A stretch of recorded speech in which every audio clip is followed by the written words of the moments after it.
हाँ जी प्यारे बच्चे, सब तो पहला तो मेरे वालों आप सब नूं प्यार भरी सत श्री अकाल। इस वीडियो के विच अज असीं 10वीं क्लास का चैप्टर करांगे 10वां चैप्टर है चक्कर। इस चैप्टर की एक्सरसाइज असीं अज कर रहे हैं 10.2। यह जो 10.2 एक्सरसाइज है इसनूं असीं ने 3 पार्ट दे विच करवाएगा, 3 वीडियोज़ बनाईयां ने इसके उत्ते। यह वीडियो का 3rd पार्ट हैगा। फस्ट और सैकेंड पार्ट का तुहानूं डिस्क्रिप्शन दे विच लिंक मिल जाएगा, उत्थे तो तुसीं फस्ट ते सैकेंड पार्ट कर सकते हो, या फिर आई बटन के उत्ते भी तुहानूं उसका लिंक मिल जाए, या फिर साडी चैनल की प्लेलिस्ट के विच 10th का जो मैथ है आल वीडियोज़ उत्थे अवेलेबल ने, उत्थे तो तुसीं कर सकते हो। असीं अज हुण करांगे 8वां सवाल। 8वां सवाल है जी, एक चक्कर नूं बाहरले पासिਆਂ तो छूंदा चतुर्भुज खिंचिया गया है ABCD। एक चक्कर हैगा, इसनूं बाहरलियां साइडां तो इस तरीके नाल छूंदेगा,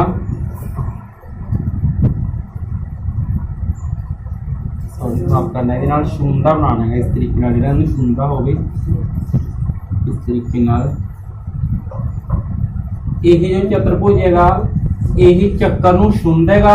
अते हुण असीं ने दसना की है, दसना यही है कि A + B + C AB + CD equal to AD + BC। ये चीज़ प्रूफ करनी है।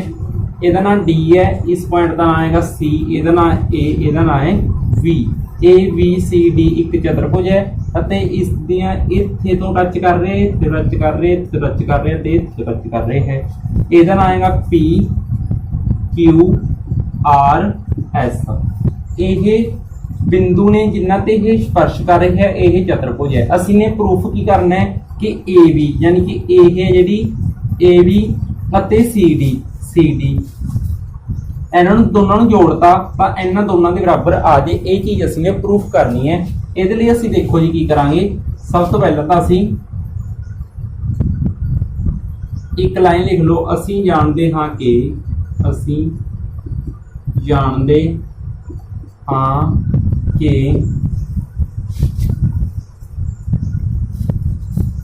बाहरी बिंदु तो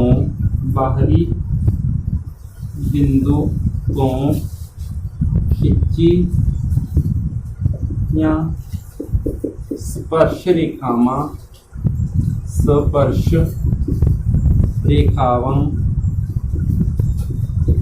बराबर हुंदियां हन। कहने का भाव देखो, ए बिंदु है, ए बिंदु तो यह खिंची है अते यह खिंची है इस वाल नूं। यह दोनों बराबर ने, यह दोनों ते यह बराबर ने, यह ते यह बराबर ने, यह ते यह बराबर ने। यह असीं ने लिखनियां ने। देखो जी AP बराबर का दे AS दे, AP बराबर का दे AS दे, इनू फर्स्ट मान लो। उस तो बाद BP बराबर का दे VQ दे। जी हुण तक असीं की लिखिया सी कि AP कादे बराबर है AS दे अते BP कादे बराबर है BQ दे। हुण असीं की लिखा है कि CR कादे बराबर है CQ दे, CR कादे बराबर है CQ दे। इनू 3 नंबर इक्वेशन मान लो। उस तो बाद असीं की लिखा है कि DS कादे बराबर है DR दे, DR बराबर का देगी DS दे। ठीक है जी, क्योंकि ये दोनों स्पर्श रेखावां खिंचीਆਂ गईਆਂ ने बाहरों बिंदु तो यह बराबर होने, जिवें असीं यह लाइन लिखी सी। हुण असीं की करना, यह 4 इक्वेशन बनानी सी, 1 नंबर 2 नंबर 3 नंबर 4 नंबर। यह सारे इक्वेशनस नूं असीं ने जोड़ना है। जोड़ना है किवें, इस साइड वाली इस साइड ते जोड़नियां, इस साइड वाली इस साइड ते जोड़नियां, यानी कि AP + BP + CR + DR बराबर AS + VQ CQ DS देख लो एक बार। यह सारियां नूं इत्थे जोड़ता, यह सारियां नूं इत्थे जोड़ता। उस तो बाद सिंपल सॉल्यूशन करांगे इस डायग्राम के अकॉर्डिंग। देखो जी AP अते BP, यह दोनों टुकड़े जुड़ के की बन गया AB बन, यह दोनों जुड़ के की बन गया AB बन गया। हुण CR अते DR, यह दोनों टुकड़े जुड़ के की बन गया DC बन गया बराबर। ਇਹਦੇ ਅਕੋਰਡਿੰਗ ਚੱਲਦੇ ਹਾਂ ਅਸੀਂ ਇੱਥੇ ਤੋਂ। ਉਸ ਤੋਂ ਬਾਅਦ AS ਅਤੇ BQ, A ਤੋਂ S ਤੱਕ ਅਤੇ DSP ਹੈ, ਇਹਦੇ ਨਾਲ ਨਹੀਂ ਦੇਖੋ AS ਇਹਦੇ ਵਿੱਚ ਜੋੜਤਾ ਜੇਕਰ ਅਸੀਂ ਨੇ DC ਤਾਂ ਇਹ ਕੀ ਬਣ ਜਾਊਗਾ AD ਬਣ ਜਾਵੇਗਾ ਪਲੱਸ ਹੁਣ VQ ਹੈ ਸਾਡੇ ਕੋਲ VQ ਅਤੇ CQ ਇਹ ਤੇ ਇਹ ਟੁਕੜਾ ਜੋੜਦਾ ਤਾਂ ਕੀ ਬਣ ਜਾਵੇਗਾ CV ਬਣ ਜਾਏਗਾ ਜਾਂ BC ਕਹਿ ਲਓ। ਹੁਣ ਦੇਖੋ ਅਸੀਂ ਨੇ ਪ੍ਰੂਫ ਕੀ ਕਰਨਾ ਸੀ, ਇਹ ਚੀਜ਼ ਅਸੀਂ ਨੇ ਕੀ ਕਰਨੀ ਸੀ ਪ੍ਰੂਫ ਕਰਨੀ ਸੀ ਯਾਨੀ ਕਿ ਸਿੱਧ ਕਰਨੀ ਸੀ। ਦੇਖੋ ਇਹਦੇ ਅਕੋਰਡਿੰਗ ਸਿੱਧ ਹੋ ਗਈ AB ਹੈ ਪਲੱਸ CD ਲਿਖ ਲਓ ਜਾਂ DC ਲਿਖ ਲਓ ਕੋਈ ਫਰਕ ਨਹੀਂ ਪੈਂਦਾ, AD ਹੈ BC ਹੈ। ਇਸ ਤਰੀਕੇ ਨਾਲ ਸਾਡਾ ਕੀ ਹੋ ਗਿਆ ਸਿੱਧ ਕੀਤਾ, ਅਸੀਂ ਨੇ ਕੀ ਕੀਤਾ ਸਿੱਧ ਕੀਤਾ AB ਪਲੱਸ CD ਬਰਾਬਰ AD ਪਲੱਸ BC। ਇਹ ਹੋ ਗਿਆ ਸਾਡਾ ਸਵਾਲ ਕੰਪਲੀਟ। ਹੁਣ ਅਸੀਂ ਚੱਲਦੇ ਹਾਂ ਨੈਕਸਟ ਸਵਾਲ ਦੇ ਵੱਲ।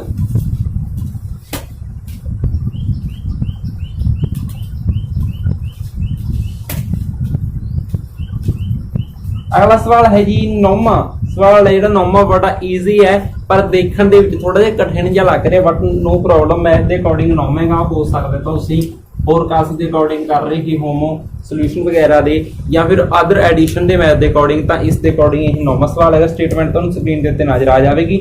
इस स्टेटमेंट को सिंपल समझ के असीं इत्थे डायग्राम बना दिंदे आ। जो स्टेटमेंट है वो तुहानूं स्क्रीन के उत्ते नजर आ रही, तुसीं उत्थे तो पढ़ सकते हैं। एक डायग्राम दिता हुआ जी सानू इस तरीके नाल चक्कर दी दो स्पर्श रेखावां दित्तियां होईयां ने X डैश Y डैश। एक स्पर्श रेखा इत्थे दित्ती हुई है जो स्पर्श कर रही है, इहदा नाम X इहदा नाम Y है। इहदे ते बिंदु लएगा इहने दो, इह इहदा की हैगा व्यास हैगा, इह केंद्र हैगा, इह P बिंदु है, इह Q बिंदु है। इस तो नूं इहदे नाल मिलाया गया, इहनूं इहदे नाल मिलाया गया, इहनूं इहदे नाल मिलाया गया। यह डायग्राम दिता होएगा कोई असीं आपदे कोलों नहीं बना रहे। यह जिहड़ी भुजा इस तरीके नाल लई गई है इत्थे कि यह इहनूं स्पर्श कर सके, इत्थे इहनूं स्पर्श कर सके। इहदा नाम असीं रख लिया C, ठीक है जी। C सानूं दित्ता ही होया सी, इहदा नाम हैगा O। सब तो पहलां असीं की कीता, यही लाइन असीं ने सिर्फ अपने कोलों खिच्ची, बाकी सारा डायग्राम दिता होया सी, ठीक है जी। सब तो पहलां असीं ने सिद्ध करना, सिद्ध की करना असीं ने सिद्ध करना, सिद्ध की करना सी ने कि यह कोण है जिहड़ा कोण इहदा नाम रखो A, इहदा नाम A, इहदा नाम B, AOB। इस कोण नूं असीं 90 डिग्री दा कोण सिद्ध करना है, यानी कि कोण AOB नूं असीं ने 90 डिग्री दा शो करना है, बाकी कुछ भी नहीं करना। देखो जी इस चीज नूं 90 डिग्री दा शो करने लई असीं की कीता, सब तो पहलां तां रचना की रचना की कीती असीं ने OC रेखा खिंचो, OC असीं ने एक रेखा खिंच ली, खिंचो, ठीक है जी। उस तो बाद असीं सिद्ध करांगे, हुण सिद्ध करांगे। सिद्ध करने लई की करांगे, सब तो पहलां तां असीं यही है जिहड़ा कर्ण है, यह आधार बन गया, यह लंब बन गया, यह एक त्रिभुज बन गई, ठीक है। इसी तरह यह त्रिभुज बन गई एक, ठीक है जी। इस त्रिभुज नूं इस त्रिभुज के बराबर असीं की करांगे सर्वंग सम शो करांगे। सर्वंग सम शो करने लई असीं की लिखांगे कि OA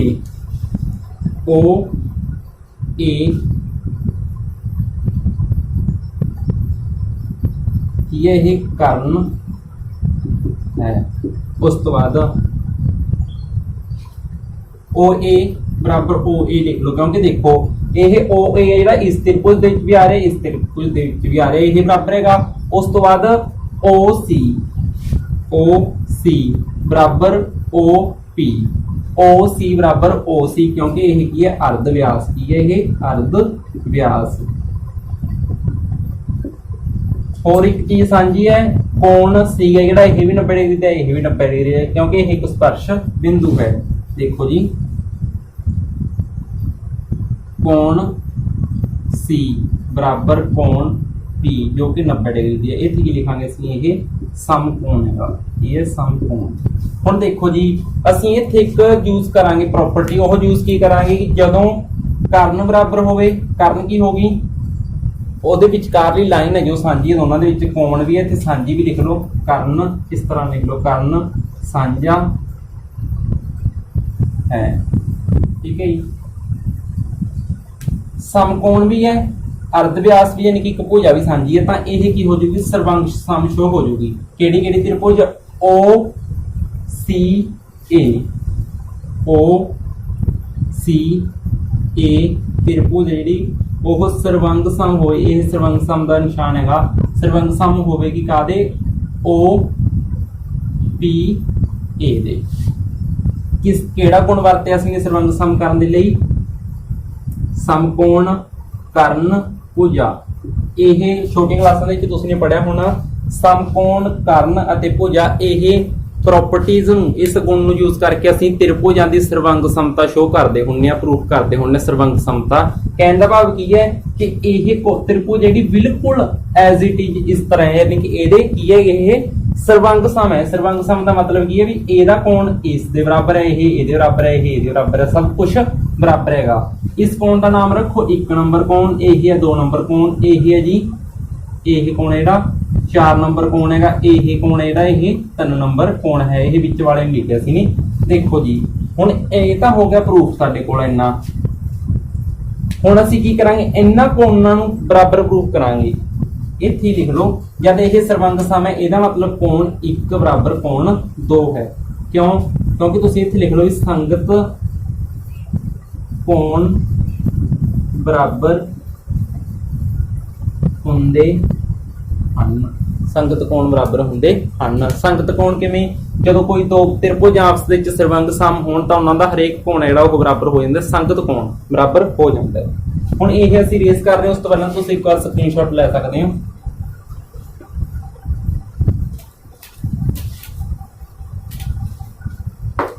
हुण ਇਹ कोण ਤਾਂ ਅਸੀਂ बराबर शो करते, ਤਾਂ ਉਸੇ तरह देखो जी जब ਇਹ कोण बराबर ने ਤਾਂ ਇਹ कोण ने ਜਿਹੜੇ ਉਹ भी बराबर होणगे, क्योंकि ਇਹ ਤਾਂ सब कुछ सेम है, ਇਹਦੇ बराबर हैगा। हुण ਅਸੀਂ ਕੀ ਲਿਖਾਂਗੇ? कोण 2 या 2 कोण हैगा 2 नंबर कोण हैगा। ਇਹ कोण ਨੂੰ ਇਹ सारा कोण A सी, ਇਹ कोण ਦਾ ਅੱਧ ਕਰਤਾ, ਇਹਨੇ ਕੀ ਕਰਤਾ ਅੱਧ, यानी कि 1/2 करता कोण A ਦਾ। कोण A ਦਾ 1/2 करता। ठीक इसी तरह कोण 3 ਜਿਹੜਾ 3 नंबर कोण है ਉਹਨੇ कोण B ਦਾ ਅੱਧ ਕੀਤਾ। ਕਾਹਦਾ ਅੱਧ ਕੀਤਾ? कोण B ਦਾ। ਇਹ कोण ਦਾ ਨਿਸ਼ਾਨ ਹੁੰਦਾ कोण B ਦਾ ਅੱਧ ਕੀਤਾ ਹੈਗਾ ਆਪਾਂ। ਹੁਣ ਇਸ ਨੂੰ ਮੰਨ ਲਓ ਅਸੀਂ ਕਿੰਨੇ ਚਾਰ ਪ੍ਰੋਪਰਟੀਆਂ ਮੰਨ ਲਈਆਂ ਅਸੀਂ ਨੇ इक्वेशन 4 मान लिया सी, 6 नंबर मान 5 नंबर मान लो, इनू 6 नंबर मान लो। 5 ਅਤੇ 6 जोड़न ते जो इन्होंने जोड़ांगे तक की बन जाएगा कोण 2 प्लस कोण 3 बराबर की हो गया 1/2 कोण A प्लस कोण B। ये इत्थों असीं ने साझा कर लिया 1/2 दोनों साझा आ जाऊगा। हुण इत्थे जोड़ हो गया, ਅਸੀਂ ਸਾਨੂੰ ਕੀ ਗੱਲ ਦਾ ਪਤਾ ਲੱਗ ਜੂਗਾ? ਇੱਥੇ ਇੱਕ ਗੱਲ ਸ਼ੋ ਹੋਊਗੀ, ਦੇਖੋ A ਤੇ B। A ਕੋਣ ਕਿੰਨਾ ਸੀ ਸਾਡੇ ਕੋਲ? A ਤੇ B ਕੋਣ ਨੂੰ ਜੋੜ ਕੇ ਕਿੰਨਾ ਬਣ ਗਿਆ 180। 180 ਦੇ ਤੋਂ ਅੱਧ ਕੀਤਾ ਤਾਂ ਕਿੰਨਾ ਬਣ ਗਿਆ 90 डिग्री। देखो जी A कोण 2 प्लस कोण 3 बराबर है 1/2। A भी कोण नेड़े हो 180 डिग्री ਦੇ ਕੋਣ ਨੇ। देखो जी ਇਹ ਕੋਣ ਨੇੜੇ 180 डिग्री ਦੇ ਨੇ, ਇਹ ਕੋਣ ਅਤੇ ਇਹ ਕੋਣ, ਕਿਉਂਕਿ ਇਹ ਭੁਜਾਵਾਂ ਨੇ ਜਿਹੜੀਆਂ ਉਹ ਸਮਾਂਤਰ ਨੇ ਨਾ, ਤਾਂ ਇਹ ਸਾਰਾ ਕੋਣ ਅਤੇ ਇਹ ਸਾਰਾ ਕੋਣ ਇਹ ਤਾਂ 90 डिग्री ਦੇ ਸੀ। ਇਹ 90 डिग्री ਤੇ ਇਹ 90 डिग्री ਜੋੜ ਕੇ ਕਿੰਨਾ ਬਣ ਗਿਆ 180 डिग्री ਬਣ ਗਿਆ। ਜਿਵੇਂ ਇੱਥੇ ਕੀਤਾ ਸੀ ਇਹ ਵੀ ਕੋਣ 90 डिग्री ਦਾ, ਇਹ ਵੀ 90 ਦਾ ਹੈ, ਤਾਂ ਇਹਨਾਂ ਦੋਨਾਂ ਨੂੰ ਜੋੜ ਕੇ 180 ਬਣ ਗਿਆ। 180 ਦਾ ਹੁਣ ਅਸੀਂ ਹਾਫ ਕਰਾਂਗੇ। ਕੋਣ 3 ਬਰਾबर ਹੈ ਕਿੰਨਾ ਹੈਗਾ 1/2 1/2 ਕਰੇ ਦੋ ਇਹਦਾ 180 ਜਦ ਅਸੀਂ 2 ਤੇ ਵੰਡ ਦਿੰਦਾ ਕਿੰਨਾ ਆ ਗਿਆ 90 डिग्री ਆ ਗਿਆ। ਹੁਣ ਕੋਣ 2 ਅਤੇ ਕੋਣ 3 ਨੂੰ ਜੋੜ ਕੇ 90 डिग्री ਬਣਦਾ। ਇਹ ਚੀਜ਼ ਤਾਂ ਸਾਨੂੰ ਪਤਾ ਲੱਗ ਗਈ, ਇਹ ਚੀਜ਼ ਸਾਨੂੰ ਪਤਾ ਲੱਗ ਗਈ ਕਿ 1 ਨੰਬਰ ਕੋਣ ਅਤੇ 2 ਨੰਬਰ ਕੋਣ ਜਿਹੜੇ ਜੋੜ ਕੇ ਉਹ 90 डिग्री ਬਣਦੇ ਨੇ। ਇਹੀ ਰੀਸ ਕਰ ਦਿੰਦੇ ਅਸੀਂ। ਇਹ ਚੀਜ਼ ਨੂੰ ਧਿਆਨ ਦੇ ਵਿੱਚ ਰੱਖਿਓ ਜਿਹੜੇ ਅਸੀਂ 90 डिग्री ਦੇ ਕੋਣ ਬਣਾਏ ਸੀ, ਕਿਉਂਕਿ ਇਹ ਸਾਡੇ ਅੱਗੇ ਕੰਮ ਆਵੇਗਾ ਨਾ। ਠੀਕ ਹੈ, स्किप कर दो उस वीडियो स्किप नहीं करनी तुसीं। हुण असीं कोण की पता करना हैगा O A O B कोण पता करने असीं ਇਹ कोण असीं ने पता करना है। हुण ਇਹ कोण पता करने लई असीं की करांगे? देखो ਜਿਵੇਂ ਅਸੀਂ ਜਾਣਦੇ ਹਾਂ ਕਿ ਤ੍ਰਿਭੁਜ ਦੇ ਤਿੰਨੇ ਕੋਣਾਂ ਦਾ ਜੋੜ ਕਿੰਨਾ ਹੁੰਦਾ ਹੈਗਾ 180 ਡਿਗਰੀ ਹੁੰਦਾ ਹੈ। ਤ੍ਰਿਭੁਜ ਦੇ ਤਿੰਨੇ ਕੋਣ ਕਿਹੜੇ ਕਿਹੜੇ ਨੇ ਦੇਖੋ, ਇਹ ਇੱਕ ਕੋਣ ਹੈ, ਇੱਕ ਕੋਣ ਇਹ ਹੈ, ਇੱਕ ਇਹ ਹੈ, ਯਾਨੀ ਕਿ AOB ਇੱਕ ਕੋਣ ਹੈ, ਕੋਣ OAB ਇਹ ਇੱਕ ਕੋਣ ਹੈ, ਇਹ ਇੱਕ ਕੋਣ ਹੈ, ਇਹ ਤਿੰਨੇ ਕੋਣਾਂ ਦਾ ਜੋੜ ਕਰਾਂਗੇ ਕਿੰਨਾ ਆ ਜਾਵੇਗਾ 180 ਡਿਗਰੀ। ਕਿਉਂਕਿ ਅਸੀਂ ਜਾਣਦੇ ਕਿ ਤ੍ਰਿਭੁਜ ਦੇ ਤਿੰਨੇ ਕੋਣਾਂ ਦਾ ਜੋੜ 180 ਡਿਗਰੀ ਹੁੰਦਾ ਹੈ। ਇਹ ਤਾਂ ਸਾਨੂੰ ਪਤਾ ਨਹੀਂ, ਇਹਨੂੰ ਸੇਮ ਲਿਖ ਲਓ। ਇਹ ਕੋਣ 2 ਤੇ 3, ਕੋਣ 2 ਤੇ 3 ਨੂੰ ਅਸੀਂ ਕਿੰਨਾ ਲਿਖ ਸਕਦੇ ਹਾਂ, ਇਕੁਏਸ਼ਨ ਨੰਬਰ 7 ਮੰਨ ਲਓ ਇਹਨੂੰ, ਕਿੰਨਾ ਲਿਖ ਸਕਦੇ ਹਾਂ 90 ਡਿਗਰੀ ਬਰਾਬਰ 180 ਡਿਗਰੀ। ਕੋਣ AOB ਬਰਾਬਰ 180 ਘਟਾ 90 ਡਿਗਰੀ। ਹੁਣ ਦੇਖੋ ਜੀ ਕੋਣ AOB ਬਰਾਬਰ 180 ਚੋਂ ਜਦੋਂ 90 ਕੱਟਾਂਗੇ ਤਾਂ ਕਿੰਨਾ ਆ ਜਾਏ 90 ਡਿਗਰੀ। ਇਸ ਤਰੀਕੇ ਨਾਲ ਅਸੀਂ ਨੇ ਕੋਣ AOB ਨੂੰ 90 ਡਿਗਰੀ ਸ਼ੋ ਕਰ ਦਿੱਤਾ। ਸਵਾਲ ਥੋੜਾ ਜਿਹਾ ਲੰਮਾ ਹੋ ਗਿਆ ਸੀ, ਕੋਈ ਪ੍ਰੋਬਲਮ ਨਹੀਂ, ਵੀਡੀਓ ਨੂੰ ਬੈਕ ਕਰਕੇ ਦੇਖ ਲਿਓ।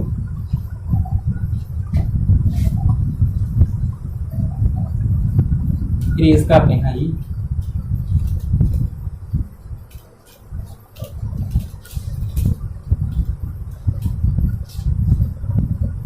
अगला सवाल है साडे कोल 10वां, सिद्ध करो कि किसी बाहरी कोण बिंदु तो किसी चक्कर ते खिंची गई स्पर्श रेखावां दा विचकारला कोण स्पर्श बिंदु नूं मिलाण वाले रेखाखंड द्वारा केंद्र ते बने कोण दा संपूरक कोण हुंदा है। ਇਹ ਸਮ ਜਿਹੜਾ ਬੜਾ ਈਜ਼ੀ ਵੀ ਹੈ ਬਟ ਥੋੜਾ ਜਿਹਾ ਕੰਪਲਿਕੇਟਡ ਵੀ ਹੋ ਜਾਏਗਾ। ਕੰਪਲਿਕੇਟਡ ਪਰ ਅਸੀਂ ਕਰਦੇ ਨਹੀਂ। ਦੇਖੋ ਜੀ 10ਵਾਂ ਸਵਾਲ ਹੈਗਾ, ਇਹ ਕੀ ਕਹਿ ਰਹੇ ਨੇ ਕਿ ਬਾਹਰੀ ਬਿੰਦੂ ਤੋਂ ਇੱਕ ਚੱਕਰ ਲੈ ਲਿਆ, ਉਹਦੇ ਬਾਹਰੀ ਬਿੰਦੂ ਇਹ ਇਹਦਾ ਕੀ ਹੈ ਕੇਂਦਰ ਹੈਗਾ, ਇਹਦਾ ਬਾਹਰੀ ਬਿੰਦੂ ਮੰਨ ਕੇ ਚੱਲੋ P। ਇੱਥੇ ਦੋ ਸਪਰਸ਼ ਰੇਖਾਵਾਂ ਖਿੱਚਦੀਆਂ ਸੀ, ਸਪਰਸ਼ ਰੇਖਾਵਾਂ ਖਿੱਚ ਦਿੱਤੀਆਂ ਨੇ। ਇੱਥੇ ਵੀ 90 ਡਿਗਰੀ ਦਾ ਕੋਣ ਬਣਦਾ ਹੈ, ਇੱਥੇ 90 ਡਿਗਰੀ ਦਾ ਕੋਣ ਬਣਦਾ ਹੈ, ਤਾਂ ਸਾਨੂੰ ਪਤਾ ਹੀ ਹੈ। ਤੇ ਹੁਣ ਅਸੀਂ ਨੇ ਸ਼ੋ ਕੀ ਕਰਨਾ ਹੈ, ਇਹਦਾ ਨਾ A ਰੱਖ ਲਓ, ਇਹਦਾ ਨਾ B ਰੱਖ ਲਓ। ਅਸੀਂ ਨੇ ਇੱਥੇ ਸ਼ੋ ਕੀ ਕਰਨਾ ਕਿ ਜਿਹੜਾ ਇਹ ਕੋਣ ਹੈ ਇਹ ਸੰਪੂਰਕ ਕੋਣ ਹੈ। ਸੰਪੂਰਕ ਦਾ ਮਤਲਬ ਹੁੰਦਾ ਕਿ ਇਹ 180 ਡਿਗਰੀ ਦਾ ਕੋਣ ਬਣੂਗਾ ਜੇਕਰ ਇਹਦੇ ਸੰਪੂਰਕ ਕੋਣ ਨੂੰ ਇਹਦੇ ਵਿੱਚ ਜੋੜਤਾ। ਕਹਿਣ ਦਾ ਭਾਵ ਇਹ ਕੋਣ ਅਤੇ ਇਹ ਕੋਣ ਨੂੰ ਜੇਕਰ ਅਸੀਂ ਨੇ ਜੋੜਤਾ ਤਾਂ ਇਹ 180 ਬਣਨਗੇ। ਇਹ ਚੀਜ਼ ਅਸੀਂ ਨੇ ਪ੍ਰੂਫ ਕਰਨੀ ਹੈ। ਸਟੇਟਮੈਂਟ ਤੁਸੀਂ ਇੱਕ ਵਾਰ ਪੜ੍ਹ ਲਿਓ ਧਿਆਨ ਨਾਲ, ਇਸ ਤਰੀਕੇ ਨਾਲ ਉਹਦਾ ਡਾਇਗਰਾਮ ਬਣ ਜਾਵੇਗੀ। ਦੇਖੋ ਜੀ ਸਿੰਪਲ ਸ਼ਬਦਾਂ ਦੇ ਵਿੱਚ ਤੁਹਾਨੂੰ ਦੱਸ ਦਿੱਤਾ ਕਿ ਇਹਨਾਂ ਦੋਨੇ ਕੋਣਾਂ ਨੂੰ ਜੋੜ ਕੇ 180 ਡਿਗਰੀ ਬਣੇ। ਇਹ ਚੀਜ਼ ਅਸੀਂ ਨੇ ਸ਼ੋਅ ਕਰਨੀ ਹੈ। 180 ਡਿਗਰੀ ਦਾ ਮਤਲਬ ਕਿਉਂ ਕੀਤਾ ਸੀ ਨੇ, ਕਿਉਂਕਿ ਇਹਨਾਂ ਨੇ ਸੰਪੂਰਕ ਕੋਣ ਕਿਹਾ ਸੀ। ਹੁਣ ਅਸੀਂ ਕੀ ਕਰਾਂਗੇ, ਸਭ ਤੋਂ ਪਹਿਲਾਂ ਅਸੀਂ ਜਾਣਦੇ ਹਾਂ ਕਿ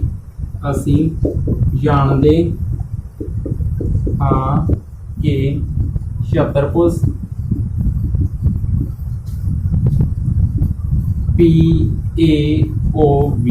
PAOB ਦੇ ਚਾਰੇ ਕੋਣ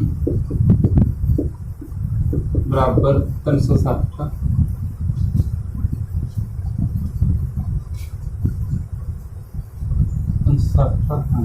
चाहे इतने बराबर ना पाओ, चारे कोण 360 डिग्री हैं। इस तरीके नाल लिख लो। हुण ये चारे कोणां नूं लिखो, कोण P, कोण A, कोण O, कोण B बराबर 360 डिग्री। कोण P सानू पता नहीं, कोण A सानू पता किन्ना हैगा 90 डिग्री है, कोण O पता नहीं,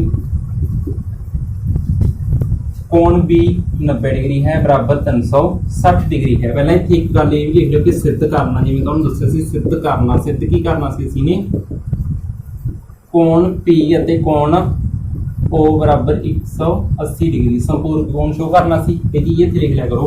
उस तो बाद अंत विच असीं की करांगे, इन्हां दोनां नूं सेम लिख लो, कोण O प्लस कोण P, ये ते ये लिखेगा सिंपल, प्लस 180 बराबर 360 डिग्री। कोण O प्लस कोण P सेम लिख लिया। 180 उस साइड ते की हो गया, घटा दे विच चला जाएगा। कोण O प्लस कोण P बराबर 360 दे 180 कटाएं तो 180 डिग्री आ जाएगा। बड़ा ईजी सवाल सी। कोण O कोण P दोनों ने जोड़ के कितना बन गया 180 डिग्री बन गया। इत्थे असीं की लिख सकते हैं, ये कोण आपस विच ਸੰਪੂਰਕ ਹਨ। ਇਸ ਤਰੀਕੇ ਨਾਲ ਅਸੀਂ ਇਹ ਸਵਾਲ ਕਰਨੇ ਸੀ। ਉਮੀਦ ਕਰਦੇ ਹਾਂ ਕਿ ਇਹ ਵੀਡੀਓ ਤੁਹਾਨੂੰ ਪਸੰਦ ਜ਼ਰੂਰ ਆਈ ਹੋਵੇਗੀ। ਵੀਡੀਓ ਥੋੜੀ ਜਿਹੀ ਲੰਮੀ ਹੋ ਗਈ ਬਟ ਕੰਪਲੀਟ ਦੇਖ ਲਿਓ, ਸ਼ੇਅਰ ਵੀ ਕਰ ਦਿਓ ਆਪਣੇ ਦੋਸਤਾਂ ਵਿੱਚ। ਇਹ ਵੀਡੀਓ ਇੱਥੇ ਤੱਕ ਦੇਖਣ ਲਈ ਤੁਹਾਡਾ ਸਾਰਿਆਂ ਦਾ ਬਹੁਤ ਬਹੁਤ ਧੰਨਵਾਦ।